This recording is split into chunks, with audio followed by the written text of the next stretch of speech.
Kiev et Moscou viennent donc de signer un accord à Istanbul pour libérer, Alexandre, les exportations de céréales ukrainiennes. Un accord indispensable pour écarter le risque d'une crise alimentaire mondiale. Demain, 150e jour de guerre. On précise que les Russes et les Ukrainiens ont signé chacun de leur côté 2 documents distincts sous l'égide de l'ONU et de la Turquie. Rémi Trio, vous êtes à Istanbul pour Europe 1. Rémi, très concrètement, qu'est-ce que ça change ? Eh bien, elle va permettre d'exporter les stocks de blé et de maïs ukrainiens immobilisés depuis le début de la guerre. 25 millions de tonnes de céréales qui font défaut aux pays pauvres les plus dépendants des livraisons ukrainiennes. Cette signature débloque enfin la situation, se félicite le président turc Recep Tayyip Erdoğan.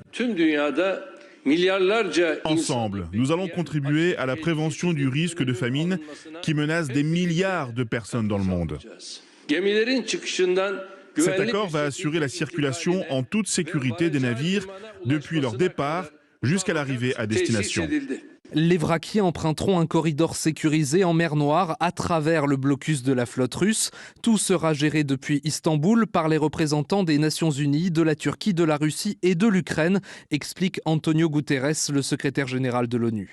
Nous annonçons la création d'un centre de coordination chargé de suivre la mise en œuvre de l'initiative de la mer Noire. Les navires de commerce ne seront pas escortés par des bâtiments militaires pour éviter tout incident. Ils seront en revanche contrôlés en Turquie lors de leur passage dans le détroit du Bosphore, une exigence des Russes qui veulent s'assurer qu'aucune arme à destination de l'Ukraine ne se trouve à bord de ces bateaux. Rémi Trio, correspondant d'Europe 1 en Turquie. L'Union européenne réclame maintenant la mise en œuvre rapide de cet accord sur les céréales ukrainiennes.